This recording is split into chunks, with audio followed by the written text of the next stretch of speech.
ce que votre âme a perdu en entrant dans votre corps, la vérité que l'Église a réduite au silence. Avez-vous déjà ressenti ce vide inexplicable au fond de vous, cette sensation d'être prisonnier de votre propre chair, de ne pas appartenir vraiment à ce monde ? Et si je vous disais que vos ancêtres spirituels, il y a près de 2000 ans, connaissaient exactement la raison de ce malaise existentiel ? Et si cette connaissance avait été brutalement supprimée, enterrée dans le sable du désert égyptien, ces porteurs persécutés, torturés, brûlés vivants pour avoir osé révéler une vérité si dangereuse qu'elle menaçait les fondements même du pouvoir ecclésiastique? Avant de plonger dans cette histoire qui va bouleverser tout ce que vous croyez savoir sur vous-même, si vous aimez les récits qui changent les perspectives et révèlent les secrets de l'histoire, n'oubliez pas de vous abonner à la chaîne pour ne manquer aucun moment de ces révélations extraordinaires. Et dites-moi dans les commentaires, de quel pays regardez-vous cette vidéo et à quelle heure? Je suis curieux de savoir où vous êtes dans le monde pendant que vous découvrez ces vérités interdites. Ce que vous allez découvrir n'est pas une simple théorie conspirationniste moderne. C'est une doctrine qui a dominé l'esprit des premiers chrétiens pendant les 3 premiers siècles de notre ère, avant d'être violemment éradiquée par ceux qui avaient tout à perdre si la vérité était révélée. En 1945, dans le désert de Haute-Égypte, près d'une petite ville appelée Nag Hammadi, 2 frères cherchant du nitrate pour fertiliser leurs champs ont heurté avec leur pelle quelque chose d'extraordinaire, une grande jarre de terre cuite. À l'intérieur se trouvaient 13 codex anciens, 53 écrits qui allaient révolutionner notre compréhension du christianisme primitif et exposer au grand jour ce que l'Église avait tenté de détruire pendant 16 siècles. Wikipédia +1. Ces textes, traduits du grec en copte au IVe siècle, contenaient les enseignements secrets des gnostiques, ces chrétiens hérétiques qui affirmaient posséder une connaissance directe et intérieure de la nature divine. Jusqu'à cette découverte miraculeuse, tout ce que nous savions des gnostiques provenait des écrits de leurs ennemis, les pères de l'Église qui les avaient combattus avec une férocité sans précédent. Irénée de Lyon, Tertullien, Justin le martyr, tous avaient écrit des tonnes de réfutations contre ces hérétiques dangereux. Mais pourquoi tant de haine? Pourquoi tant d'efforts pour éradiquer une simple différence d'opinion théologique, la croix +1? La réponse est terrifiante dans sa simplicité. Les gnostiques enseignaient quelque chose que l'Église ne pouvait tolérer. Ils enseignaient que vous n'aviez besoin de personne, ni prêtre, ni évêque, ni pape, pour accéder au divin. Ils enseignaient que votre âme n'était pas née dans ce monde, mais qu'elle était tombée ici depuis un royaume de lumière pure, appelé le plérôme. Ils enseignaient que le créateur de ce monde matériel n'était pas le Dieu suprême et bon, mais une divinité inférieure, peut-être même malveillante, qu'ils appelaient le démiurge. Et Wikipédia +1. Et si vous êtes sur mobile, n'hésitez pas à laisser un petit geste pour hyper cette vidéo. Cela aide énormément à faire découvrir ces histoires à plus de personnes qui cherchent la vérité.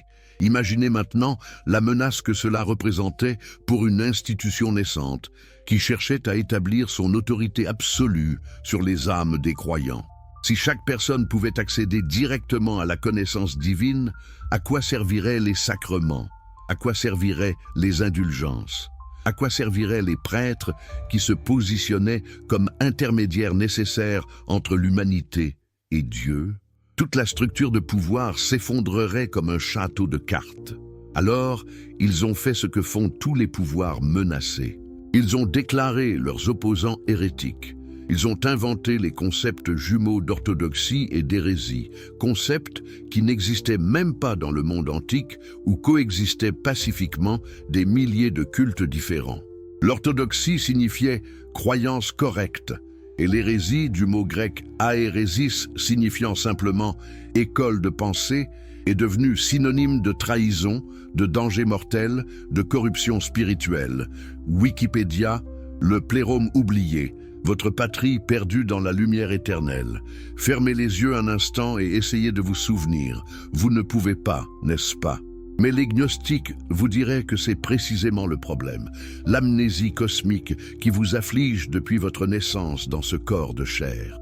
Avant que vous ne soyez piégés dans cette enveloppe matérielle qui vieillit, qui souffre, qui meurt, vous existiez dans un état de perfection absolue. Le plérôme, ce terme grec signifiant plénitude ou totalité, était votre véritable demeure. Wikipédia. Comment les gnostiques décrivaient-ils ce royaume perdu? Ce n'était pas un lieu dans l'espace physique, mais une dimension d'existence pure, immatérielle, éternelle. Là-bas, vous n'étiez pas fragmentés comme maintenant, déchirés entre désirs contradictoires, entre corps et esprit, entre ce que vous voulez et ce que vous devez faire. Vous étiez une étincelle divine, une parcelle de Dieu lui-même, baignant dans la lumière de la connaissance parfaite. Il n'y avait pas de temps dans le plérôme, donc pas de vieillissement, pas de mort. Il n'y avait pas de matière qui se décompose et pourrit. Il n'y avait que l'être pur, l'existence dans sa forme la plus élevée et la plus sublime. La croix plus 1. Les textes gnostiques de Nag Hammadi décrivent ce royaume avec un langage poétique et mystique qui peut sembler ésotérique au lecteur moderne, mais qui tente de capturer l'incapturable, l'expérience d'une réalité au-delà de tout ce que nos sens physiques peuvent percevoir. Dans le plérôme, enseignait-il, existaient des gradients de pouvoir appelés archontes, des émanations du Dieu suprême, comme la lumière émane du soleil, visible mais non physique. Ces archontes n'étaient pas des créatures au sens où nous l'entendons, mais des principes, des attributs divins personnifiés. Wikipédia. Pourquoi ne vous souvenez-vous de rien de tout cela? La question hante l'existence humaine depuis que nous avons développé la conscience de soi. Pourquoi cette nostalgie inexplicable? Pourquoi regardez-vous les étoiles la nuit avec un sentiment de perte que vous ne pouvez nommer? Les gnostiques avaient une réponse. Vous ne vous souvenez pas parce que l'entrée dans la matière a effacé votre mémoire. C'est la première et peut-être la plus cruelle des pertes. La perte de la connaissance de qui vous êtes vraiment. La croix plus 1. Imaginez un roi amnésique vivant comme un mendiant dans les rues, ne sachant pas qu'un royaume l'attend. C'est exactement votre condition actuelle, selon les gnostiques. Vous êtes royauté divine vivant dans l'ignorance, croyant que cette existence limitée, douloureuse, temporaire est tout ce qu'il y a. Et cette ignorance n'est pas accidentelle, elle est le résultat d'une catastrophe cosmique, d'une chute qui a précipité les étincelles divines hors du plérôme et dans les ténèbres de la matière. Les systèmes gnostiques variaient dans leurs détails, car il n'y avait pas d'orthodoxie gnostique, pas d'autorité centrale dictant la doctrine. Certains parlaient de 7 cieux que l'âme devait traverser à son retour, d'autres de 365 niveaux, chacun gardé par des puissances qui devaient être contournées avec les mots de passe corrects. Mais tous s'accordaient sur l'essentiel. Vous n'appartenez pas à ce monde. Vous êtes un exilé, un prisonnier de guerre dans un univers ennemi. Et la clé de votre libération est la connaissance, la gnose, de votre véritable nature et origine. Wikipédia. Les pères de l'Église ont immédiatement reconnu la menace mortelle que représentaient ces enseignements. Si le royaume de Dieu était intérieur, comme l'enseignait l'évangile de Thomas découvert à Nag Hammadi, alors à quoi servait l'Église institutionnelle? Si le salut venait par la connaissance directe plutôt que par la médiation ecclésiastique, alors tout l'édifice du pouvoir religieux organisé s'effondrait. C'est pourquoi, lorsque l'empereur Constantin s'est converti au christianisme des pères de l'Église en 312, les jours des gnostiques étaient comptés. Wikipédia. La destruction fut systématique et impitoyable. Tout désaccord avec les enseignements orthodoxes était désormais considéré non seulement comme une erreur théologique, mais comme une trahison contre l'Empire lui-même. On pense que c'est à ce moment-là, peut-être par un moine, voulant préserver ces textes précieux, que quelqu'un a enterré les codex dans une jarre près de Nag Hammadi, où ils sont restés cachés pendant 16 siècles, jusqu'à ce que 2 frères les découvrent par hasard en 1945. La croix plus 1. Mais avant leur suppression, les gnostiques ont fleuri dans les grands centres intellectuels de l'Empire romain. L'Asie mineure, Rome et surtout l'Égypte se creusaient de sagesse où les traditions grecques, égyptiennes, juives et chrétiennes se mêlaient dans une synthèse explosive. À Alexandrie, l'une des villes les plus cosmopolites et intellectuellement vibrantes du monde antique, des enseignants gnostiques comme Valentin et Basilide ont attiré des foules de disciples avec leurs interprétations radicales du message chrétien. La Croix, Puce 1. Valentin, qui enseignait à Rome vers 150 de notre ère avant d'être excommunié, était l'auteur présumé de l'Évangile de la vérité, l'un des textes gnostiques les plus spirituellement sophistiqués. Dans ce texte extraordinaire, il personnifiait des abstractions comme l'erreur, la peur et l'espoir, et décrivait le Christ comme la manifestation de l'espoir, non pas un sauveur qui meurt pour vos péchés, mais un révélateur qui vous montre le chemin du retour au plérôme. Cette vision du Christ était intolérable pour les proto-orthodoxes qui insistaient sur le fait que seule la mort physique de Jésus sur la croix pouvait racheter l'humanité. Wikipédia. Pourquoi cette différence théologique était-elle si importante? Parce qu'elle déterminait qui détenait le pouvoir. Si le Christ était simplement un enseignant de sagesse, alors n'importe quel enseignant éclairé pouvait jouer le même rôle. Mais si le Christ était l'unique Fils de Dieu qui s'était sacrifié une fois pour toutes, alors seule l'Église qui prétendait être son corps mystique sur terre pouvait administrer ce salut. Le monopole de la grâce était en jeu. La chute catastrophique. Quand Sophia trébucha et créa votre prison, comment êtes-vous passé du plérôme à cette prison de chair et d'os? Les gnostiques racontaient une histoire cosmique d'une beauté tragique et d'une profondeur psychologique étonnante pour leur époque. Au cœur de ce mythe se trouve Sophia, dont le nom grec signifie « sagesse ».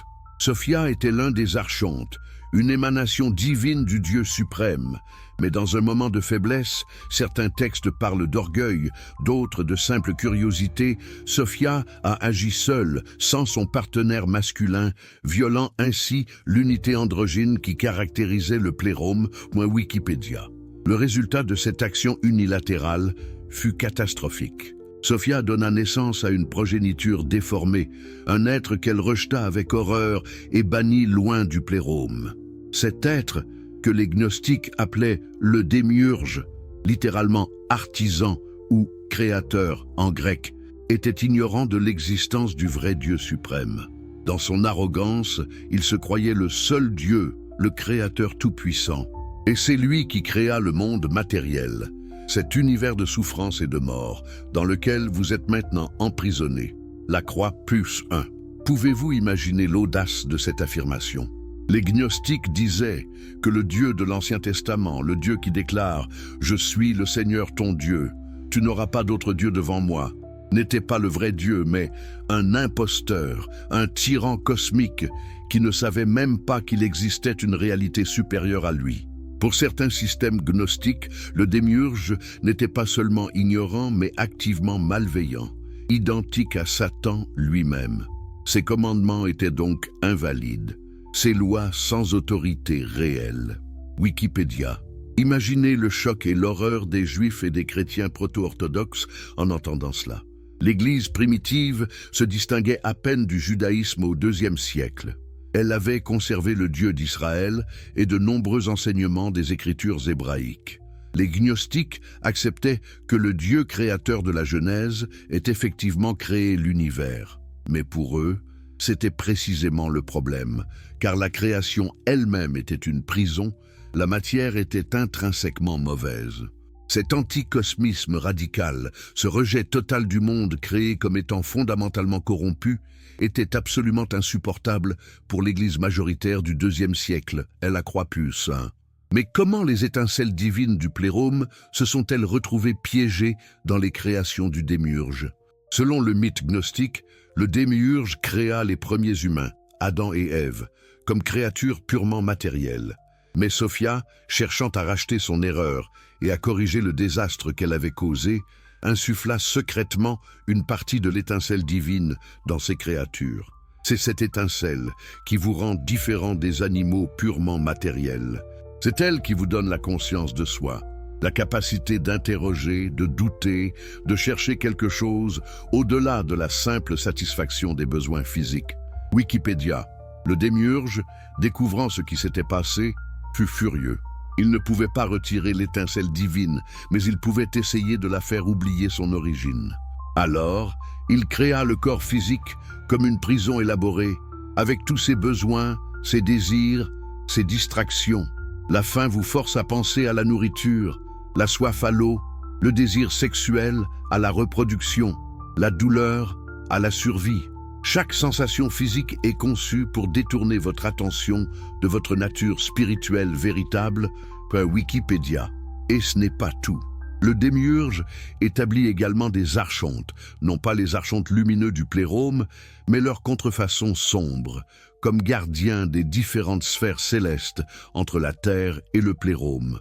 Quand une âme quitte le corps à la mort, elle doit voyager à travers ces sphères pour retourner chez elle. Mais les archontes tentent de la piéger, de la distraire, de la faire oublier sa destination. C'est pourquoi les gnostiques passaient leur vie à étudier les cartes célestes et à mémoriser les mots de passe secrets qui leur permettraient de naviguer en sécurité. Wikipédia.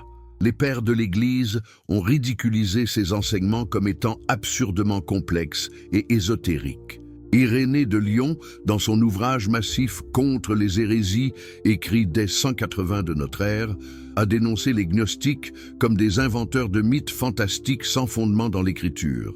Mais les gnostiques répondaient qu'ils possédaient des enseignements secrets transmis directement par Jésus à ses disciples intimes, des enseignements qui n'avaient jamais été consignés dans les évangiles canoniques.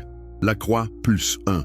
L'évangile de Marie-Madeleine, découvert à Nag Hammadi, illustre parfaitement cette revendication. Dans ce texte fragmentaire, après la mort de Jésus, les disciples se sentent perdus et désemparés. L'un d'eux demande à Marie de partager ce qu'elle sait, car tous reconnaissaient que Jésus avait une relation spéciale avec elle. Marie révèle alors qu'elle a eu une vision de Jésus après la résurrection, au cours de laquelle il lui a expliqué les mystères gnostiques. Comment l'âme s'élève à travers les sphères, comment elle échappe aux archontes. Wikipédia Pierre, dans ce texte, rejette le témoignage de Marie avec colère, refusant de croire que Jésus aurait confié des enseignements secrets à une femme plutôt qu'aux apôtres masculins. Ce conflit dans le texte reflète des tensions réelles dans les premières communautés chrétiennes. Les gnostiques, contrairement aux proto-orthodoxes, permettaient aux femmes de servir comme ministres eucharistiques, une pratique qui scandalisait les pères de l'Église. L'inclusion des femmes dans le leadership spirituel faisait partie de la vision gnostique plus large du retour à l'androgynie originelle du plérôme, où les divisions de genre n'existaient pas. Wikipédia met « Avant de célébrer les gnostiques comme proto-féministes, il faut examiner la fin troublante de l'évangile de Thomas, un autre texte de Nag Hammadi, composé de 114 paroles attribuées à Jésus. Le texte se termine par Simon-Pierre disant « Que Marie s'en aille d'entre nous, car les femmes ne sont pas dignes de la vie. » Et Jésus répond « Voici que je l'attirerai de manière à la rendre mâle, afin qu'elle aussi devienne un esprit vivant comme vous, les mâles. Car toute femme devenue mâle entrera dans le royaume des cieux. » Les femmes pouvaient être sauvées selon ce système, mais seulement en renonçant à leur féminité, à leur rôle d'épouse et de mère, en transcendant leur genre pour retrouver l'unité primordiale. Wikipédia, cette vision ambiguë du genre révèle une vérité plus profonde sur le gnosticisme. Il ne cherchait pas à réformer le monde, mais à l'échapper complètement. Pourquoi se battre pour l'égalité dans une prison ? Mieux vaut s'évader vers le plérôme où toutes ces distinctions matérielles n'existent plus. Le corps comme chaîne, votre geôlier de chair qui vous a servi à chaque instant. Regardez votre main, pliez vos doigts, sentez les os sous la peau, les tendons qui se tendent. Cette merveille de bio-ingénierie que les médecins et les biologistes admirent. Les gnostiques la voyaient comme une malédiction, une chaîne vivante qui vous lie au monde matériel. Chaque cellule de votre corps, chaque organe, chaque fonction physiologique est conçue pour vous maintenir ancré dans la réalité physique, pour vous empêcher de vous envoler vers votre vraie demeure dans le plérôme, la Croix +1. Le concept gnostique du corps comme prison n'était pas simplement une métaphore poétique, mais une doctrine centrale qui déterminait comment il vivait. Si le corps est la création du démiurge malveillant, alors tout ce qui est corporel doit être suspect, potentiellement dangereux pour le salut de l'étincelle divine piégée à l'intérieur. Les besoins du corps deviennent des distractions spirituellement mortelles. La faim n'est pas simplement une sensation désagréable. C'est le démiurge, vous rappelant que vous dépendez de la matière pour survivre, que vous n'êtes pas libre. La fatigue n'est pas juste le besoin de repos. C'est la preuve de votre limitation, de votre infériorité par rapport à l'état éternel et infatigable que vous avez perdu. La croix +1. Les philosophes grecs, particulièrement les platoniciens, avaient déjà développé l'idée que l'âme et le corps étaient deux substances distinctes, le corps étant inférieur et l'âme supérieure. Platon lui-même avait enseigné que le bien suprême, où Dieu existait au-delà de l'univers matériel, parfait et donc incapable d'avoir créé un monde imparfait. Il avait postulé l'existence d'une puissance secondaire, le démiurge, qui créait la matière. Les gnostiques ont adopté cette structure philosophique, mais l'ont radicalisée au-delà de ce que Platon aurait pu imaginer. Pour eux, le démiurge n'était pas simplement une force créatrice neutre, mais un être activement hostile à l'humanité. Wikipédia. Cette radicalisation avait des conséquences pratiques profondes. Si le corps est l'ennemi, comment devez-vous vivre? Les gnostiques ont développé deux réponses opposées, toutes deux logiques dans leur propre cadre de référence. La majorité a adopté l'ascétisme extrême. Si le corps est mauvais, il faut le mortifier, le priver, le discipliner, jusqu'à ce qu'il ne puisse plus distraire l'esprit. Les écoles philosophiques grecques enseignaient déjà l'apatheia, littéralement absence de passion. L'idée qu'il faut prendre soin de l'âme plutôt que du corps, sans laisser les pulsions physiques diriger sa vie. Mais les gnostiques ont pris cette discipline athlétique du corps et l'ont transformée en guerre totale contre la chair, _LA +1. Ils ont été les premiers à pratiquer le célibat, non pas dans le sens de rester temporairement non mariés, mais dans le sens de ne jamais conclure de contrat de mariage. Ils ont été les premiers à pratiquer la chasteté absolue, ne jamais avoir de rapport sexuel, sous aucune circonstance. Pourquoi une telle rigueur? Parce que le mariage et la reproduction signifiaient perpétuer le cycle, piéger plus d'étincelles divines dans des corps matériels, faire le jeu du démiurge. Chaque enfant né était une victoire pour les forces de l'obscurité, une nouvelle âme emprisonnée dans la chair. En refusant de se reproduire, les gnostiques ascétiques espéraient littéralement mettre fin au monde matériel en empêchant toute nouvelle génération. Wikipédia. Certains allèrent encore plus loin dans la mortification corporelle. Des textes décrivent des gnostiques qui jeûnaient pendant des périodes prolongées, qui se retiraient dans la solitude du désert, qui méditaient pendant des heures pour atteindre des états de conscience modifiés où l'étincelle divine pouvait momentanément s'échapper de la prison corporelle et entrevoir le plérôme. L'Évangile selon Thomas recommandait explicitement une vie ascétique, éloignée des tentations du monde et dédiée à la méditation intérieure. Cette pratique gnostique influencerait profondément le développement ultérieur du monachisme chrétien, même si l'Église orthodoxe rejetait la théologie gnostique sous-jacente. La croix. Ironiquement, les pères de l'Église, qui dénonçaient si violemment les gnostiques, ont fini par incorporer le concept de célibat pour le clergé. Mais la signification était différente.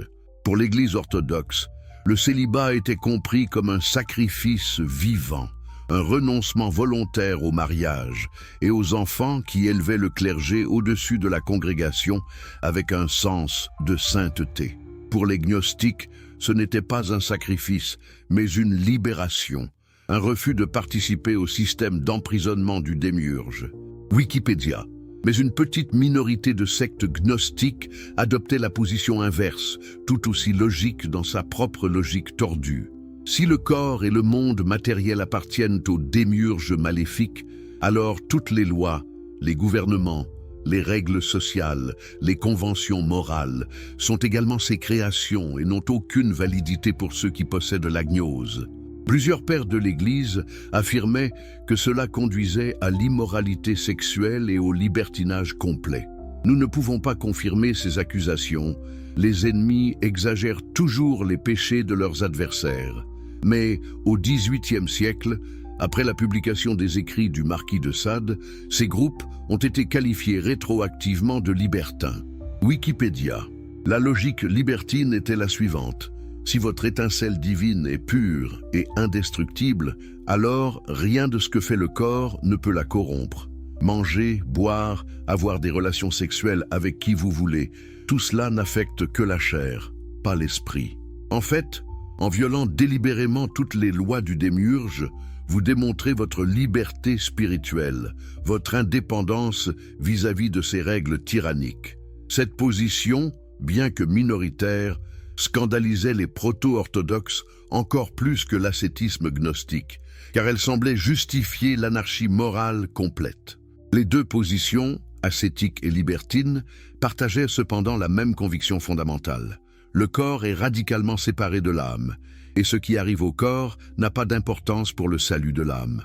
Cette dichotomie était absolument inacceptable pour les pères de l'Église, qui insistaient sur le fait que l'être humain était une unité intégrée de corps et d'âme, que le corps ressusciterait à la fin des temps, que Jésus lui-même avait eu un vrai corps physique qui avait vraiment souffert sur la croix. Wikipédia. C'est précisément ici que la christologie gnostique entrait en conflit frontal avec l'orthodoxie émergente. Si le corps est mauvais, produit du démiurge, alors Jésus, qui devait être associé au Dieu suprême et bon, pas au Créateur inférieur, ne pouvait pas avoir eu un vrai corps. La plupart des systèmes gnostiques enseignaient le docétisme, du mot grec dokein, signifiant sembler ou apparaître. Jésus n'était qu'apparence humaine, un hologramme spirituel pour ainsi dire, qui pouvait interagir avec les humains physiques, mais n'était jamais réellement incarné dans la chair. La croix plus un, Basilide, le grand enseignant gnostique d'Alexandrie qui florissait entre 120 et 140 de notre ère, poussait cette logique encore plus loin. Selon son système, lors de la crucifixion, il y avait eu un échange de dernière minute. C'était Simon de Cyrène, l'homme qui, dans les évangiles canoniques, porte la croix de Jésus, qui fut crucifié à sa place, tandis que Jésus se tenait de côté, riant de la confusion. Imaginez le scandale de cette affirmation. La crucifixion, l'événement central du christianisme, l'acte de rachat qui sauvait l'humanité, réduite à une illusion, une farce cosmique. Wikipédia. Les proto-orthodoxes comprenaient parfaitement ce qui était en jeu. Si Jésus n'avait jamais eu de vrai corps, alors il n'avait jamais vraiment souffert. S'il n'avait jamais vraiment souffert, alors la crucifixion ne signifiait rien. Si la crucifixion ne signifiait rien, alors il n'y avait pas de sacrifice expiatoire pour les péchés. S'il n'y avait pas de sacrifice pour les péchés, alors l'Église, qui prétendait administrer ce salut par ses sacrements, n'avait aucune raison d'être. Toute la structure théologique et institutionnelle du christianisme proto-orthodoxe s'effondrait si les gnostiques avaient raison sur la nature du corps du Christ. Wikipédia. L'Évangile de Philippe, un autre texte de Nag Hammadi, tentait un compromis entre la christologie gnostique et les enseignements proto-orthodoxes. Il promouvait une double forme du Christ. Le Christ était la figure rédemptrice préexistante qui possédait l'homme Jésus de Nazareth pendant la période de son ministère. Le Christ spirituel entra dans l'homme physique Jésus lorsque la colombe se posa sur lui lors de son baptême. Au moment de la crucifixion, le Christ quitta le corps, de sorte que c'est seulement l'homme Jésus qui souffrit et mourut. Cette solution élégante permettait de maintenir à la fois la réalité historique de Jésus de Nazareth et la pureté du Christ spirituel qui ne pouvait être contaminée par la matière. Wikipédia. Mais les pères de l'Église rejetèrent tous ces compromis. Lors des conciles des siècles suivants, ils établiraient des formulations de plus en plus précises et rigides de la nature du Christ. Vraiment Dieu et vraiment homme. Deux natures en une personne, incarnée de la Vierge Marie, ayant vraiment souffert sous Ponce Pilate, mort et ressuscité corporellement. Chaque phrase du credo était une bombe dirigée contre les hérésies gnostiques, chaque mot soigneusement choisi pour exclure les interprétations alternatives Christian Leaders. Et quand les arguments théologiques ne suffisaient pas, l'Église, nouvellement alliée avec le pouvoir impérial romain, utilisait des méthodes plus directes. La persécution qui avait été dirigée contre tous les chrétiens pendant les 3 premiers siècles, sous les empereurs Dèce de 249 à 251, Valérien de 253 à 260, et surtout la grande persécution sous Dioclétien commençant le 23 février 303, cette persécution tournait maintenant contre les chrétiens non orthodoxes. Les édits impériaux ordonnaient la confiscation et la destruction des écritures gnostiques, la fermeture de leurs lieux de réunion, l'arrestation de leurs leaders. Toutes les méthodes de torture qui avaient été employées contre les chrétiens, être jetés aux bêtes, brûlés vivants, crucifiés, étaient maintenant disponibles pour l'Église orthodoxe à utiliser contre ses rivaux théologiques. Non Christian Leaders +1, voilà comment votre corps est devenu la pierre angulaire du pouvoir ecclésiastique, en insistant sur la réalité et la bonté du corps, en rejetant la vision gnostique du corps comme prison. L'Église pouvait maintenir le contrôle sur la totalité de votre être, pas seulement votre âme, mais aussi votre comportement physique, votre sexualité, votre reproduction. Et ce contrôle, maintenu par la violence impériale et la terreur théologique, dure depuis 16 siècles, jusqu'à ce que 2 frères découvrent une jarre dans le désert égyptien et que les voix silencées commencent enfin à parler à nouveau. Cette histoire explosive de votre âme emprisonnée, de la sagesse cachée des gnostiques et de la suppression brutale par l'Église ne fait que commencer. Dans la suite, nous explorerons les enseignements secrets révélés dans les 53 textes de Nag Hammadi. Comment le philosophe Baruch Spinoza, au XVIIe siècle, a ressuscité ses idées sous une forme nouvelle et révolutionnaire. Et pourquoi les pouvoirs établis, religieux et politiques, ont toujours craint ceux qui osent dire que vous n'avez besoin de personne pour accéder au divin. Alors, de quel pays nous regardez-vous en ce moment ? Quel est votre fuseau horaire? Partagez dans les commentaires. Je suis fasciné de savoir jusqu'où ces vérités interdites voyagent. Et n'oubliez pas de vous abonner pour ne manquer aucune des révélations à venir. Car ce n'est que le début du voyage de retour vers le plérôme, vers la connaissance de qui vous êtes vraiment au-delà de cette prison de chair que vous appelez votre corps. Pensez-vous vraiment connaître votre histoire? Croyez-vous que tout ce que l'on vous a enseigné sur les origines du christianisme est la vérité complète et non manipulée?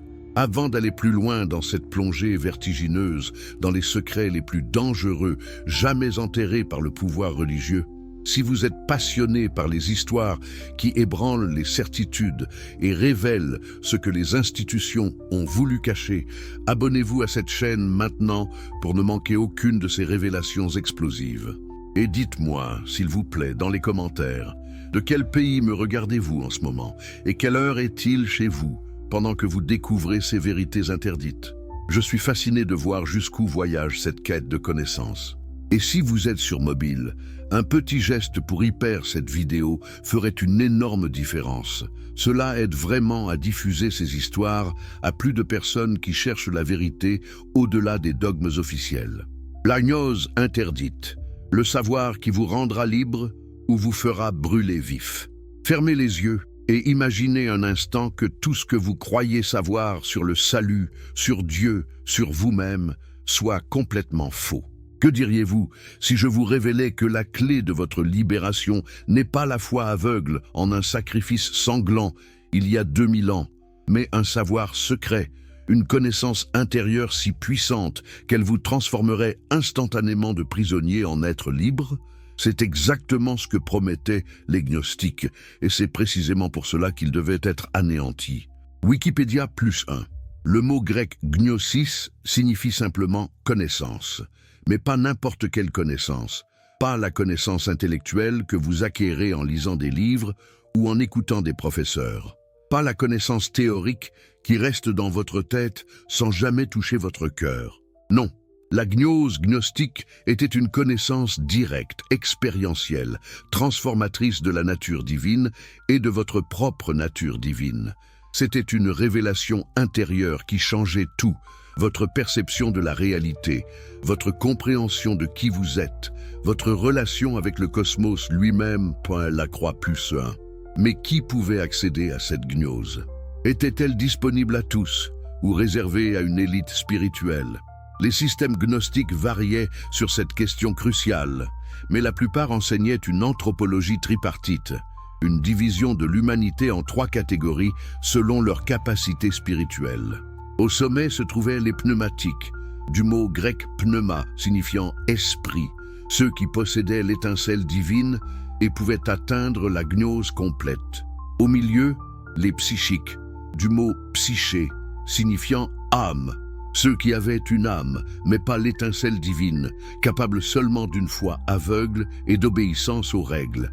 Et au bas de l'échelle, les iliques, du mot il signifiant matière, ceux qui étaient entièrement matériels, sans vie spirituelle, condamnés à périr avec leur corps. Wikipédia. Pouvez-vous imaginer l'audace révolutionnaire de cette classification? Les gnostiques affirmaient essentiellement que la majorité de l'humanité, les psychiques et les iliques, ne pouvaient jamais atteindre le véritable salut. Les psychiques, selon les valentiniens, pouvaient au mieux espérer une sorte de salut secondaire, un paradis intermédiaire, mais jamais le retour au plérôme. Quant aux iliques, ils étaient purement et simplement perdus, des coquilles vides sans espoir de rédemption. Wikipédia. Et devinez qui les gnostiques considéraient comme psychiques? Les chrétiens ordinaires, ceux qui suivaient les pères de l'Église et croyaient naïvement à la doctrine officielle.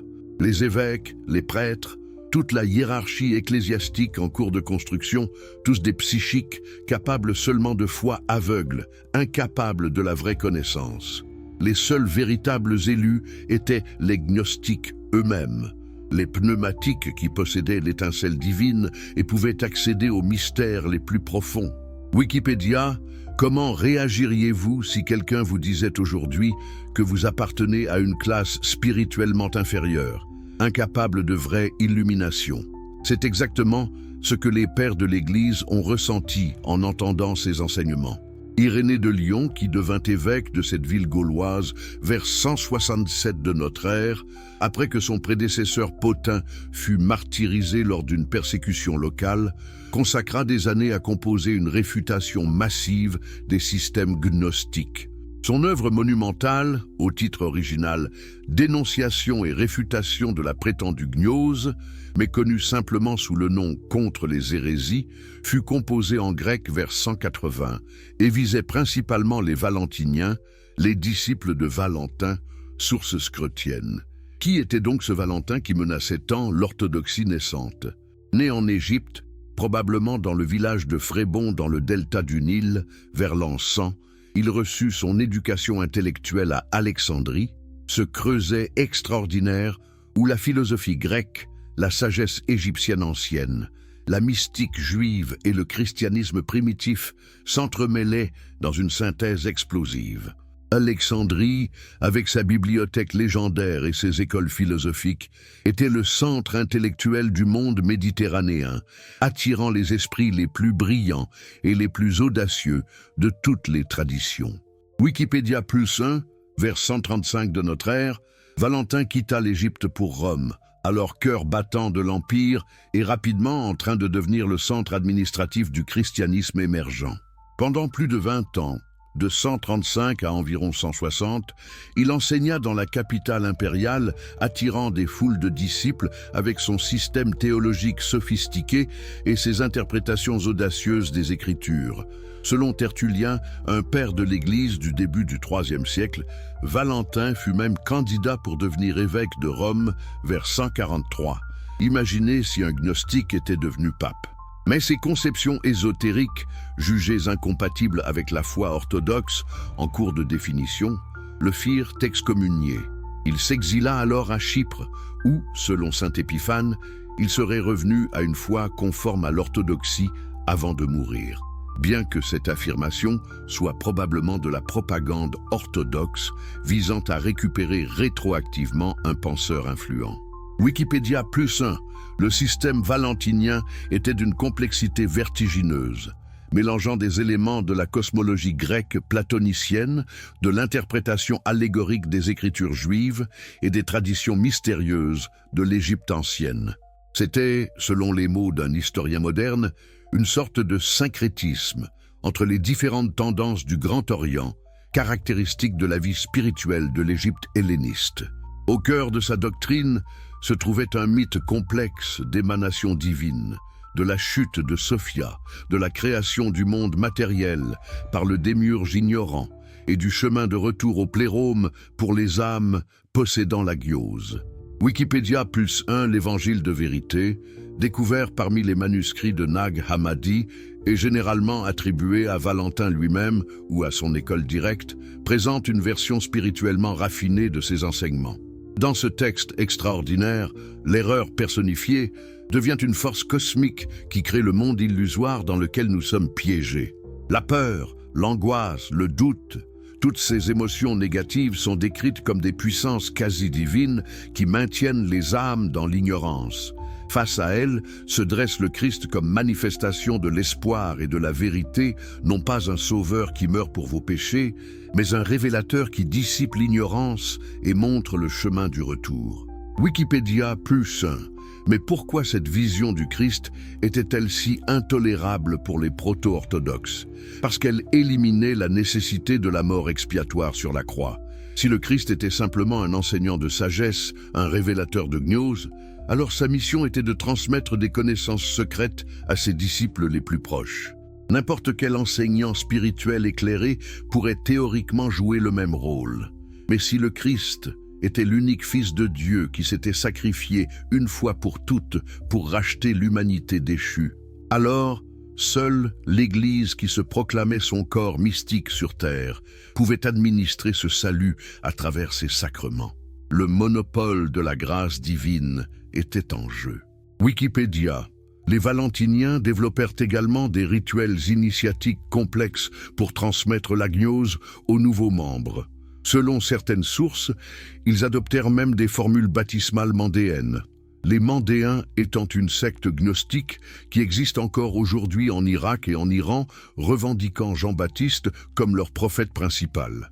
Ces rituels à Rome et à Alexandrie au IIe siècle créaient une expérience mystique profonde pour les initiés, une mort symbolique à l'ignorance et une renaissance dans la connaissance. Wikipédia. Pensez-vous que l'Église aurait pu tolérer une telle concurrence? Des groupes offrant des expériences spirituelles directes, promettant l'illumination personnelle, affirmant posséder des enseignements secrets de Jésus lui-même, Irénée, dans son « Contre les hérésies », employa toutes les armes rhétoriques à sa disposition pour détruire la crédibilité des Valentiniens. Il ridiculisa leur mythologie complexe comme absurdement compliquée et contradictoire. Il les accusa d'inventer constamment de nouvelles doctrines pour échapper aux critiques. Il dénonça leur élitisme spirituel comme contraire à l'universalité du message chrétien. Source chrétienne. Mais l'arme la plus dévastatrice d'Irénée fut l'établissement du concept même d'orthodoxie versus hérésie. Avant lui, il n'existait pas vraiment de christianisme officiel.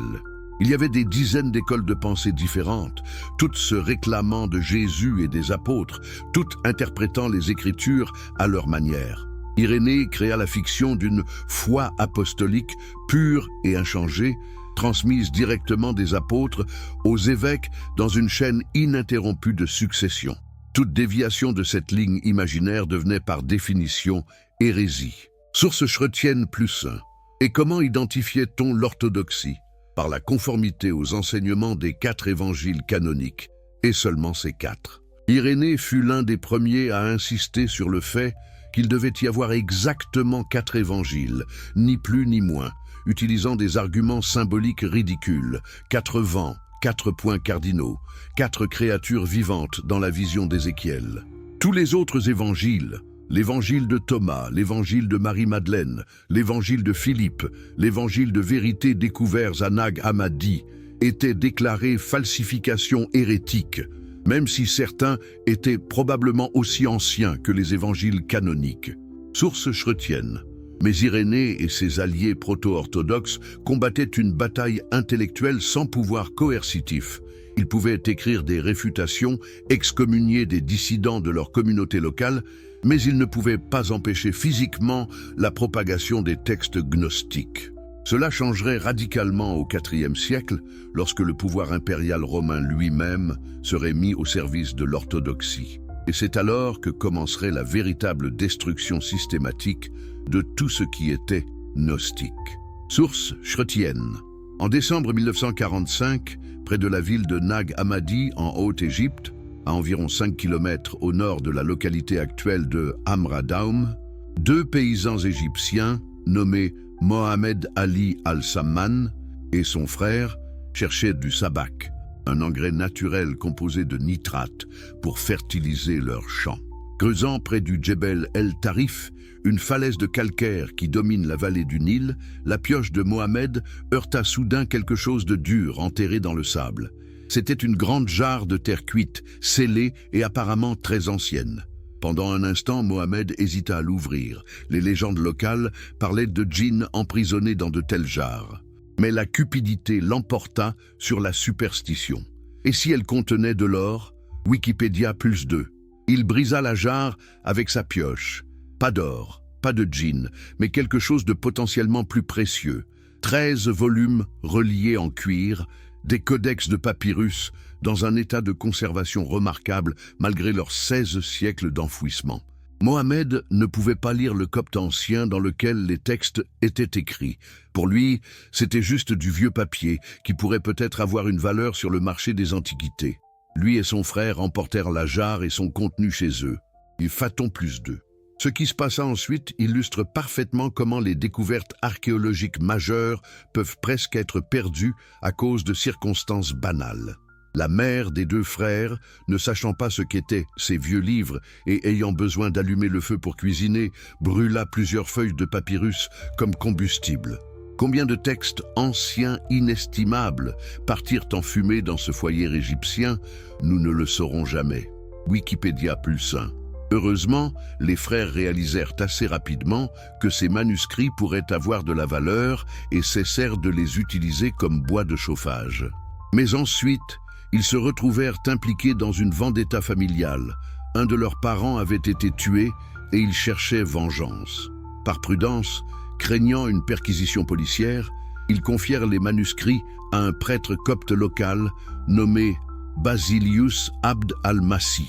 Le beau-frère du prêtre, reconnaissant leur valeur potentielle, vendit l'un des codex, celui qui deviendrait le Codex III, au musée copte du Caire. Phaton +1. C'est là qu'intervient le jeune historien des religions français, Jean Dorès, alors expert consultant au musée. Dès qu'il examina le codex et commença à déchiffrer son contenu, il comprit qu'il tenait entre ses mains quelque chose d'extraordinaire.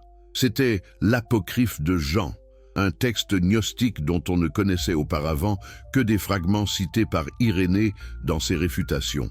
Dorès mesura immédiatement l'importance historique de la découverte et en fit état dans une première publication en 1948, écrite en collaboration avec son mentor Henri-Charles Puech, grand spécialiste du gnosticisme. Wikipédia +1. Mais où étaient les 12 autres codex?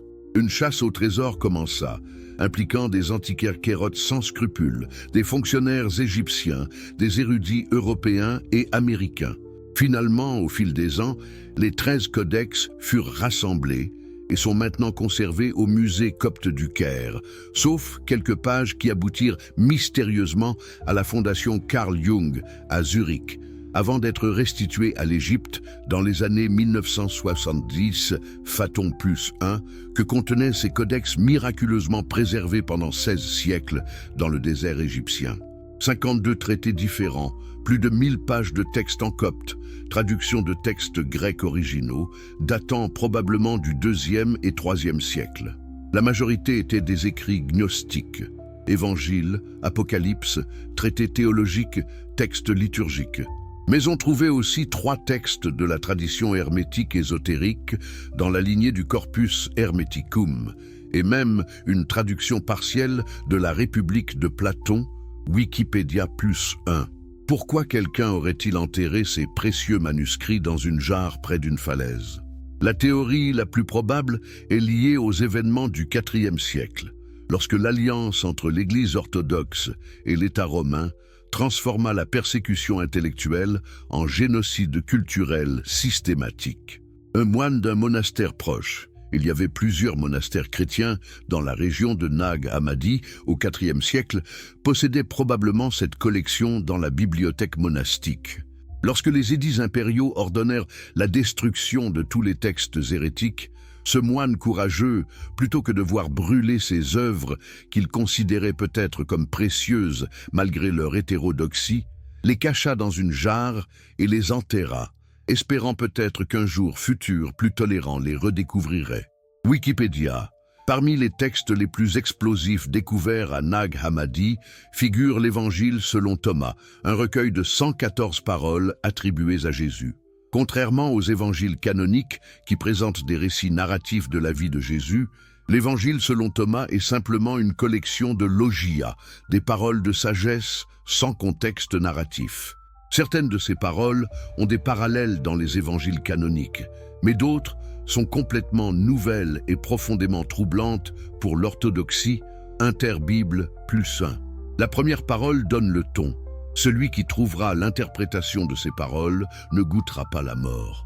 Notez bien, pas celui qui croira, pas celui qui obéira, mais celui qui trouvera l'interprétation.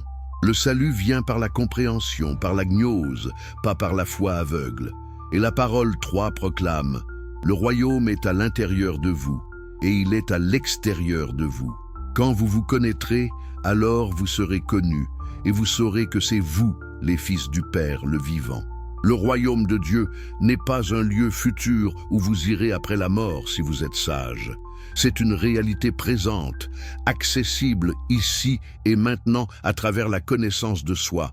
Inter-Bible plus 1. Pouvez-vous imaginer l'impact de ces textes sur les érudits du XXe siècle qui les découvraient pour la première fois? Soudain, des voix alternatives du christianisme primitif, des voix que l'on croyait perdues à jamais, recommençaient à parler après 16 siècles de silence forcé. Les gnostiques n'étaient plus seulement des caricatures dans les réfutations hostiles d'Irénée. Ils pouvaient maintenant parler pour eux-mêmes, expliquer leur propre théologie dans leurs propres mots. Spinoza, le maudit. Quand la philosophie ressuscita l'hérésie gnostique. Avançons maintenant de 14 siècles, d'une bibliothèque enterrée dans le désert égyptien à une petite communauté juive d'Amsterdam au XVIIe siècle. Qu'est-ce qui pourrait bien relier ces deux mondes apparemment sans rapport? La réponse est un jeune homme de 23 ans, nommé Baruch Spinoza, sur le point de prononcer des paroles qui le feraient expulser non seulement de sa communauté, mais de toute religion organisée, et qui ressusciterait sous une forme philosophique nouvelle et révolutionnaire les idées mêmes pour lesquelles les gnostiques avaient été persécutés. Le 27 juillet 1656, dans la synagogue portugaise d'Amsterdam, les dirigeants de la communauté juive séfarade prononcèrent contre Baruch Spinoza le hérem le plus sévère jamais émis contre un membre de leur congrégation. Le hérem, terme hébreu signifiant bannissement ou ostracisme, était une punition grave mais généralement temporaire, utilisée pour ramener des membres égarés à l'orthodoxie. Entre 1622 et 1683, 40 individus furent placés sous hérem par la nation portugaise d'Amsterdam, selon l'historien Joseph Kaplan. Mais le hérem de Spinoza était différent. C'était une excommunication permanente, totale, irrévocable, prononcée avec une violence verbale sans précédent, un EH+1. Écoutez les mots terrifiants du décret. Par le jugement des anges et des saints, nous excommunions, expulsons, maudissons et damnons Baruch Spinoza. Maudit soit-il le jour et maudit soit-il la nuit. Maudit soit-il quand il se couche et maudit soit-il quand il se lève. Maudit soit-il quand il sort et maudit soit-il quand il entre. Nous ordonnons que personne ne doit communiquer avec lui oralement ou par écrit, ni lui faire aucune faveur, ni rester avec lui sous le même toit, ni s'approcher de lui à moins de 4 coudées, ni lire aucun traité composé ou écrit par lui. C'était une mort sociale complète, une annihilation de l'existence communautaire de Spinoza Capone. Mtsu+1. Mais qu'avait-il dit ou fait de si terrible pour mériter une telle condamnation? Le mystère réside dans le fait que Spinoza lui-même n'a jamais mentionné cette période de sa vie dans ses lettres conservées. ne donnant aucun indice direct à ses correspondants ou aux historiens futurs sur les raisons précises de son expulsion. Nous savons qu'il avait violé un règlement communautaire en allant devant les autorités hollandaises pour se faire déclarer orphelin afin d'échapper aux dettes héritées de son père. Mais cette infraction administrative mineure ne justifiait certainement pas la sévérité extraordinaire du RM.NE. Heureusement, nous avons des témoignages indirects. Des voyageurs espagnols visitant les Pays-Bas à la fin des années 1650 rencontrèrent Spinoza à Amsterdam. De retour en Espagne, interrogé par l'Inquisition, ces documents furent découverts dans les archives inquisitoriales par le chercheur I.S. Reva dans les années 1950. Ils témoignèrent que Spinoza leur avait expliqué qu'il fut expulsé de la communauté juive pour avoir dit des choses comme « La loi n'est pas vraie, Dieu n'existe que philosophiquement, et l'âme meurt avec le corps ». Mais cette dernière affirmation, que l'âme meurt avec le corps, était particulièrement explosive et dangereuse à Amsterdam au XVIIe siècle. Les 4 principaux rabbins de la congrégation portugaise juive d'Amsterdam à cette époque étaient profondément engagés dans la défense de la doctrine de l'immortalité de l'âme et avaient tous composé des traités ou des sermons la défendant. Pourquoi cette doctrine était-elle si importante pour eux? Parce que ces juifs portugais étaient principalement des conversos, des juifs ou descendants de juifs qui avaient été forcés de se convertir au christianisme en Espagne et au Portugal, mais qui avaient ensuite fui vers les Pays-Bas tolérants pour revenir ouvertement au judaïsme. Timésophis Rel plus 1. Pour ces conversos, affirmer l'immortalité de l'âme était une façon de maintenir la continuité avec la tradition juive médiévale qui avait incorporé des éléments philosophiques grecs, particulièrement platoniciens. Mais Spinoza, avec son esprit brillant et impitoyablement logique, voyait l'immortalité de l'âme comme une fiction pernicieuse propagée par des ecclésiastiques avides de pouvoir, cherchant à contrôler la vie des gens en manipulant leurs croyances. Exactement la même accusation que les gnostiques auraient pu porter contre l'Église orthodoxe. Spinoza voyait comment le contrôle de l'au-delà donnait un pouvoir immense aux autorités religieuses dans le présent niche. Mais c'est dans ses œuvres philosophiques ultérieures que Spinoza développa pleinement les idées qui avaient provoqué son excommunication. Son chef-d'œuvre, l'Éthique, qu'il travailla pendant des années, mais qui ne fut publié qu'après sa mort en 1677, présentait une vision radicale de Dieu, de la nature et de la place de l'humanité dans le cosmos. Une vision qui, bien que formulée dans le langage géométrique austère de la philosophie rationaliste, ressuscitait essentiellement les intuitions gnostiques sous une forme nouvelle. Timésophis Rel plus 1. Et puis il y avait le traité théologico-politique, publié anonymement en 1670 parce que Spinoza savait à quel point ses thèses seraient provocatrices. Dans ce texte scandaleux, il appliquait les méthodes de la critique historique aux écritures sacrées, suggérant que Moïse n'avait pas écrit le Pentateuque, que les miracles étaient impossibles selon les lois naturelles, et que les prophètes n'avaient aucune connaissance spéciale de Dieu, mais s'adressaient simplement à l'imagination populaire de leur époque. Ces affirmations, courantes dans l'érudition biblique moderne, étaient absolument choquantes au XVIIe siècle. Elles sapaient l'autorité même des Écritures, sur lesquelles toutes les religions abrahamiques fondaient leur pouvoir. Timésophis Rel, Psu 1. Mais revenons à l'idée centrale de Spinoza qui le rapproche tant des gnostiques tout en divergeant radicalement d'eux. Sa conception de la relation entre l'âme et le corps, entre l'esprit et la matière. Souvenez-vous, les gnostiques enseignaient un dualisme radical. L'âme spirituelle et le corps matériel étaient 2 substances complètement différentes, créées par des dieux différents. Le dieu suprême versus le démiurge est fondamentalement en conflit. L'objectif spirituel était l'évasion de l'âme hors de sa prison corporelle. Rasa oina dequada plus 2. Spinoza rejeta complètement ce dualisme. Dans sa métaphysique audacieuse, il n'existe qu'une seule substance dans tout l'univers. Et cette substance est Dieu, ou nature, Deus sive natura. Tout ce qui existe, chaque particule de matière, chaque pensée dans chaque esprit, est une modification ou expression de cette substance unique et infinie. L'esprit et le corps ne sont pas deux choses séparées, mais deux attributs différents de la même substance, deux façons différentes de percevoir la même réalité sous-jacente. Jefermeneutica.ppgf. UFBA plus 1. Cela signifie que votre esprit n'est pas emprisonné dans votre corps. Votre esprit est l'idée de votre corps, et votre corps est l'objet de votre esprit. Ils sont parallèles, synchronisés, interdépendants. Ce qui affecte votre corps affecte nécessairement votre esprit, et vice-versa. Il n'y a pas de guerre entre chair et esprit, pas de bataille cosmique entre forces matérielles et spirituelles. Il n'y a qu'une seule réalité s'exprimant de multiples façons. Jefermeneutica, ppgf.ufba. Pourquoi cette vision était-elle aussi dangereuse pour l'orthodoxie religieuse que le dualisme gnostique, bien qu'elle soit son exact opposé? Parce qu'elle éliminait toute transcendance. Si Dieu et nature sont la même chose, alors Dieu n'est pas un être personnel qui écoute vos prières, répond à vos supplications, intervient miraculeusement dans le monde.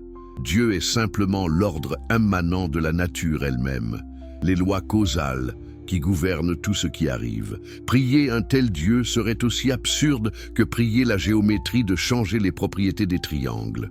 Razao inadequada. Et si Dieu ne transcende pas la nature, alors il n'y a pas de création miraculeuse ex nihilo, pas de révélation surnaturelle, pas de miracle suspendant les lois naturelles, pas de vie après la mort où les âmes individuelles continuent d'exister séparées de leur corps. Toute la structure des religions révélées, judaïsme, christianisme, islam, s'effondre.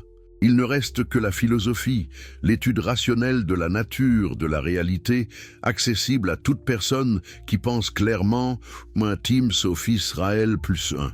Voilà pourquoi tant les rabbins que les théologiens chrétiens considéraient Spinoza comme le plus dangereux hérétique de son temps. Il n'attaquait pas seulement leur religion spécifique, il attaquait les fondements mêmes de toute religion révélée. Les rabbins d'Amsterdam l'excommunièrent. Les autorités calvinistes néerlandaises bannirent son traité théologico-politique. Les philosophes chrétiens le dénonçaient comme athée, bien que Spinoza insista qu'il croyait en Dieu, simplement pas au Dieu anthropomorphique des Écritures. Né plus un. Même après sa mort en 1677, à l'âge de seulement 44 ans, probablement de tuberculose aggravée par l'inhalation de poussière de verre, il gagnait modestement sa vie en polissant des lentilles pour microscopes et télescopes. Son influence continua de se propager comme un virus intellectuel. Au XVIIIe siècle, les philosophes des Lumières comme Voltaire, Diderot et d'Holbach s'inspirèrent de Spinoza pour leur propre critique de la religion organisée. Au XIXe siècle, les critiques allemands comme Kant et Hegel s'appuyèrent sur ces idées, bien que Hegel ait également produit des écrits antisémites qui exploitaient les critiques de Spinoza contre le judaïsme. Times of Israel plus 1. Mais pourquoi voyons-nous Spinoza comme ressuscitant l'esprit du gnosticisme malgré son rejet du dualisme gnostique? Parce qu'au cœur de sa philosophie se trouve la même intuition centrale. La religion organisée existe principalement pour contrôler les masses par la manipulation de leur peur, particulièrement la peur de la mort. Les gnostiques disaient que le démiurge maintient les âmes emprisonnées en leur faisant oublier leur origine divine. Spinoza disait que les prêtres maintiennent les gens soumis en leur promettant des récompenses célestes et en les menaçant de punitions infernales. Dans les deux cas, la libération vient par la connaissance, gnose pour les gnostiques, raison philosophique pour Spinoza, qui révèle la vérité derrière les illusions Ennesh. Et dans les deux cas, cette connaissance libératrice rend les institutions religieuses obsolètes. Vous n'avez plus besoin de prêtres, de rabbins, de sacrements, de rituels. Vous n'avez besoin que de comprendre la nature de la réalité et votre propre place en elle. C'est cette indépendance spirituelle radicale, cette déclaration que vous pouvez accéder au divin ou à la vérité ultime par vous-même, sans intermédiaire, qui terrifiait et terrifie encore les gardiens de l'orthodoxie. Raza o inadequada plus 2. En 2012, la communauté juive d'Amsterdam organisa un symposium sur la question controversée. Fallait-il lever le hérem de Spinoza 356 ans après son prononcé? Certains rabbins argumentaient qu'il était temps de réhabiliter le plus grand philosophe que le judaïsme moderne ait produit. D'autres insistaient que ces idées restaient incompatibles avec toute forme de judaïsme orthodoxe et que lever le hérem reviendrait à valider l'hérésie. La boutique du musée juif d'Amsterdam vend maintenant des livres de Spinoza. Ironiquement, la même communauté qui l'avait maudit pour l'éternité fait maintenant commerce de sa célébrité philosophique. Mais le hérem n'a toujours pas été officiellement levé. Spinoza reste techniquement excommunié et probablement le restera, car le lever signifierait admettre que l'autorité religieuse avait tort et les institutions admettent rarement de telles erreurs. Times of Israel est le prix du silence. Ce que l'Église gagna en enterrant la vérité. Revenons maintenant au IVe siècle, ce moment pivot où le christianisme passa de religion persécutée à religion d'État et où les voies gnostiques furent définitivement réduites au silence. Qu'est-ce qui changea exactement? Et pourquoi ce changement fut-il si catastrophique pour la diversité théologique du christianisme primitif? L'internaute +2. Pendant les 3 premiers siècles de l'ère chrétienne, les chrétiens de toutes tendances, proto-orthodoxes, gnostiques, marcionites, montanistes, ebionites et des dizaines d'autres groupes, avaient tous été persécutés de manière intermittente par les autorités romaines. Ces persécutions n'étaient pas continues, mais éclataient sporadiquement selon les caprices des empereurs successifs et les circonstances politiques locales. Sous l'empereur Dèce, de 249 à 251, tous les citoyens de l'Empire furent forcés de sacrifier publiquement aux dieux romains et d'obtenir un certificat le prouvant. Refuser signifiait être identifié comme chrétien et risquer la mort. Sous Valérien, de 253 à 260, les persécutions reprirent avec une violence renouvelée, Vicidia +1. Mais la pire de toutes fut la grande persécution initiée par l'empereur Dioclétien le 23 février 303. Conscient que le christianisme ne cessait de croître malgré les condamnations précédentes, Dioclétien décida d'une stratégie d'annihilation totale. Il fit fermer les églises, confisquer et brûler les écritures chrétiennes, arrêter les dirigeants ecclésiastiques. Ceux qui refusaient de sacrifier aux dieux traditionnels étaient torturés, jetés aux bêtes dans les amphithéâtres, crucifiés, brûlés vifs. Cette persécution, qui dura 10 ans jusqu'en 313, fut considérée comme la plus dure de toute l'histoire chrétienne primitive. Un Christian Leaders +1. Pourtant, paradoxalement, ce fut pendant cette période de persécution maximale que se produisit le retournement le plus spectaculaire de l'histoire religieuse occidentale. Le 28 octobre 312, 2 prétendants rivaux au trône impérial, Constantin et Maxence, s'affrontèrent à la bataille du pont Milvius sur le Tibre, juste à l'extérieur de Rome. Selon la légende chrétienne postérieure, Constantin eut une vision la veille de la bataille. Il vit dans le ciel un chrisme, symbole du Christ formé par les lettres grecques chi et rho superposées, accompagné des mots in hoc signo vinces. Par ce signe, tu vaincras. L'internaute +1. Constantin ordonna à ses soldats de peindre le symbole chrétien sur leurs boucliers. Le lendemain, il remporta une victoire décisive.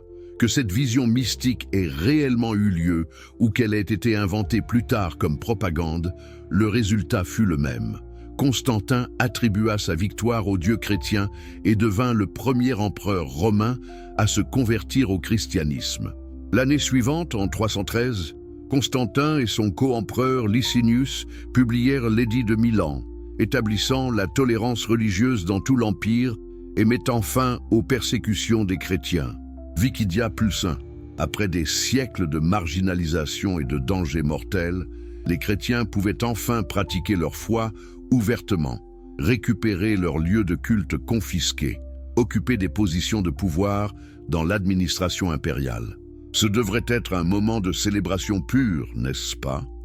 Mais comme souvent dans l'histoire, les victimes de l'oppression une fois qu'elles accèdent au pouvoir, deviennent souvent des oppresseurs encore plus féroces que leurs anciens persécuteurs, l'internaute plus sain. Avec le soutien impérial vint la standardisation forcée. Constantin, en tant qu'administrateur pragmatique, ne pouvait tolérer les querelles théologiques infinies entre différentes factions chrétiennes. En 325, il convoqua le concile de Nicée, le premier concile œcuménique de l'histoire chrétienne, rassemblant des évêques de tout l'Empire pour définir une fois pour toutes ce qui constituait la foi chrétienne orthodoxe. Le concile produisit une profession de foi, le symbole de Nicée, qui clarifie la nature du Christ, vraiment Dieu et vraiment homme, consubstantiel avec le Père, et condamne explicitement la gnose et l'arianisme à l'anathème. Wikipédia plus 1. L'arianisme était la doctrine d'Arius, un prêtre d'Alexandrie, qui enseignait que Jésus-Christ, bien qu'étant le Fils de Dieu, était une créature créée par Dieu le Père, et donc lui était subordonné, pas coéternel ni consubstantiel. Cette position, qui semblait logique à beaucoup de chrétiens de l'époque, fut déclarée hérétique à Nicée, précisément parce qu'elle minait l'affirmation que Jésus était pleinement divin. Si le Christ n'était pas pleinement Dieu, alors sa mort sur la croix n'avait peut-être pas le pouvoir infini de racheter tous les péchés de l'humanité. Musée protestant. Mais la condamnation de la gnose à Nicée était encore plus fondamentale. Le concile affirma l'unité de la création. Un seul Dieu créa tout ce qui existe, visible et invisible. Pas de plérum séparé, pas de démiurge inférieur, pas de dualisme entre esprit bon et matière mauvaise. Le monde matériel est la création de Dieu et est donc fondamentalement bon, même s'il est déchu à cause du péché. La rédemption ne consiste pas à échapper à la matière, mais à la transformer, à la racheter. Wikipédia, ces définitions orthodoxes établies à Nicée et affinées lors de conciles ultérieurs, Éphèse en 431, Chalcédoine en 451, créèrent pour la première fois une ligne claire entre orthodoxie et hérésie. Et maintenant, pour la première fois, l'hérésie n'était plus simplement une erreur théologique à réfuter par des arguments, mais un crime punissable par la force de l'État. Les édits impériaux, suivant les conciles, ordonnaient la confiscation et la destruction de tous les textes hérétiques, la fermeture des lieux de culte hétérodoxes, l'arrestation et l'exil de leurs dirigeants. Aux Christian Leaders plus 1, ironiquement, toutes les méthodes de torture et d'exécution qui avaient été employées contre les chrétiens pendant 3 siècles, crucifixion, être jeté aux bêtes, brûlé vif, étaient maintenant disponibles pour l'Église orthodoxe à utiliser contre ses rivaux théologiques chrétiens. Les persécutions qui avaient frappé indifféremment tous les chrétiens se tournaient maintenant exclusivement contre les chrétiens non conformes. Les gnostiques, qui avaient survécu 3 siècles de persécution impériale païenne, ne survécurent pas 1 siècle de persécution impériale chrétienne, Christian Leaders. Pourquoi cette destruction fut-elle si totale, si systématique ?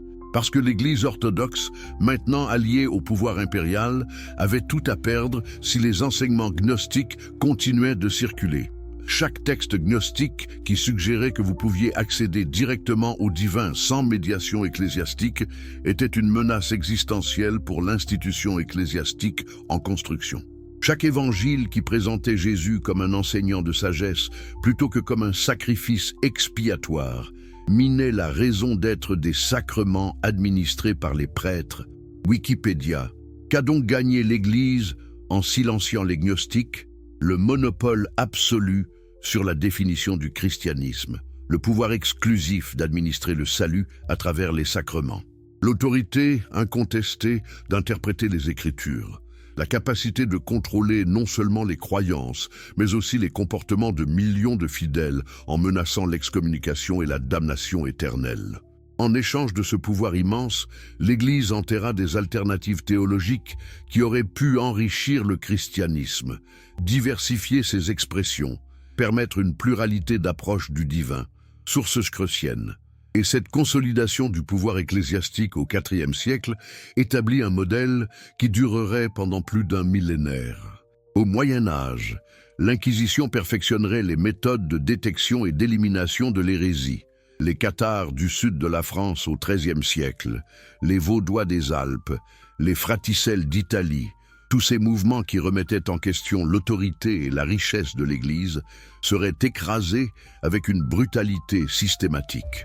La bulle papale Cum inter nonnulos de 1311 déclara hérétique la simple affirmation que le Christ et ses apôtres n'avaient jamais rien possédé, parce qu'accepter cette vérité historique aurait remis en question la légitimité de l'immense richesse accumulée par l'Église.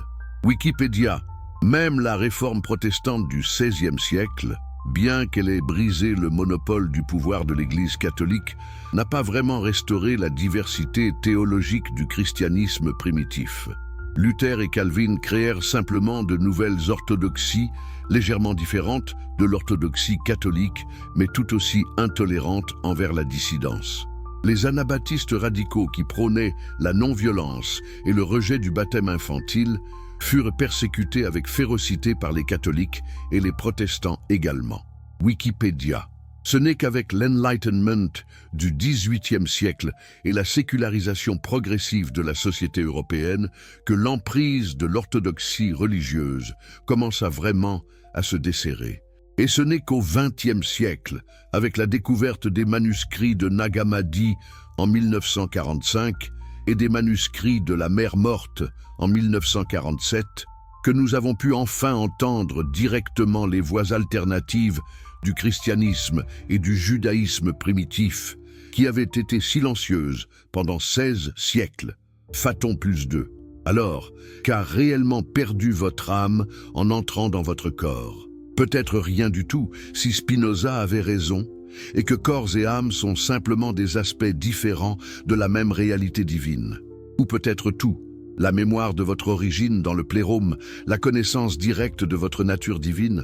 Si les gnostiques avaient raison.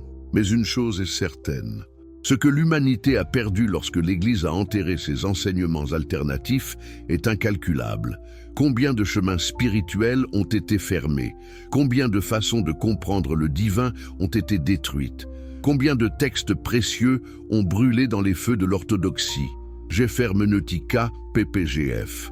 Uvba, P+2. Les manuscrits de Nag Hammadi, cachés dans une jarre par un moine courageux il y a 16 siècles, nous offrent maintenant une fenêtre sur ce monde perdu de diversité théologique. Les écrits de Spinoza, malgré son excommunication et la condamnation de ses livres, ont survécu pour inspirer des générations de penseurs libres. Ces voix du passé nous rappellent que l'orthodoxie n'a jamais été la seule option, que les dogmes établis par les conciles et les synodes ne représentaient qu'une faction parmi plusieurs dans les débats tumultueux du christianisme primitif. Wikipédia +1. Et elle nous pose une question encore pertinente aujourd'hui. Accepterez-vous passivement ce que les institutions religieuses vous disent de croire? Ou oserez-vous chercher votre propre gnose, votre propre compréhension directe de la vérité? Le prix de cette quête pourrait être l'exclusion de la communauté, comme Spinoza l'a appris. Mais le prix de la conformité aveugle est peut-être encore plus élevé. La perte de votre capacité à penser librement, à questionner l'autorité, à chercher la vérité où qu'elle vous mène. De quel pays nous regardez-vous maintenant, après avoir parcouru ce voyage à travers les siècles de persécution et de suppression? Quelle heure est-il là où vous êtes pendant que vous méditez sur ces vérités enterrées? Partagez vos réflexions dans les commentaires. Je suis impatient de savoir comment ces histoires résonnent avec des gens du monde entier. Et surtout, n'oubliez pas de vous abonner pour ne manquer aucun des prochains épisodes de cette exploration des secrets que les pouvoirs établis ont toujours voulu garder cachés. Parce que la quête de la vérité ne se termine jamais. Et les voix silencieuses du passé ont encore beaucoup à nous apprendre. Vous êtes toujours là? Après tout ce voyage à travers les siècles de secrets enfouis et de vérités interdites, vous cherchez encore la réponse.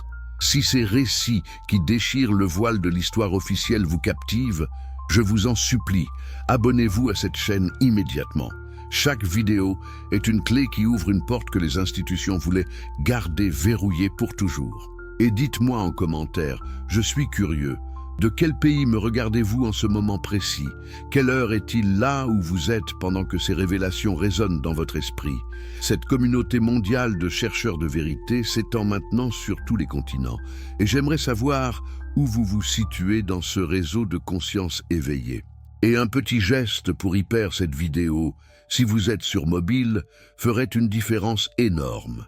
Cela permet à ces histoires de toucher encore plus d'âmes en quête de sens, au-delà des dogmes établis. Les pertes véritables, ce que votre âme a vraiment oublié dans la chute.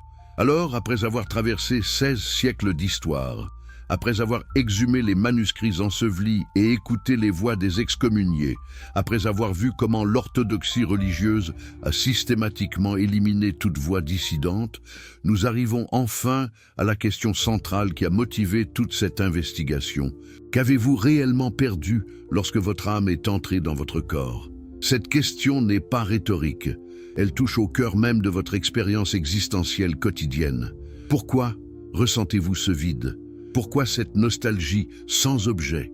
Pourquoi cette sensation persistante que vous n'êtes pas à votre place dans ce monde? Pour les gnostiques des premiers siècles, la réponse était d'une clarté cristalline et terriblement tragique. Vous avez perdu la mémoire de votre origine divine. Vous avez oublié que vous n'êtes pas de ce monde, que votre vraie patrie est le plérôme, ce royaume de lumière pure où vous existiez comme étincelle divine avant d'être précipité dans la matière. Cette amnésie cosmique n'est pas accidentelle. Elle fait partie du mécanisme même de votre emprisonnement. Si vous vous souveniez de qui vous êtes vraiment, si vous connaissiez votre nature divine, vous ne pourriez plus être contrôlé, manipulé, maintenu dans la soumission. Les textes gnostiques décrivent avec une précision psychologique étonnante le processus de cette perte de mémoire. Lorsque l'étincelle divine fut forcée d'entrer dans un corps matériel, le choc de la descente dans la densité physique effaça les souvenirs du plérôme. Imaginez-vous plongeant d'une dimension de conscience pure dans un océan de matière opaque. Le traumatisme serait si intense qu'il produirait une dissociation totale, une rupture entre votre moi conscient actuel et votre moi originel lumineux. Mais ce n'est pas seulement la mémoire que vous avez perdue. Les gnostiques enseignaient que dans le plérôme, vous possédiez des capacités que vous ne pouvez même plus imaginer maintenant. La perception directe de la vérité sans besoin de raisonnement discursif. La communication immédiate d'esprit à esprit sans mots. La compréhension instantanée de la nature de toute chose, simplement en la contemplant. Ces pouvoirs de l'âme non incarnée furent tous perdus lorsque vous êtes tombé dans la limitation du corps physique avec ses 5 sens grossiers qui ne peuvent percevoir qu'une infime fraction de la réalité. Et puis il y a la perte de la connexion directe avec la source divine.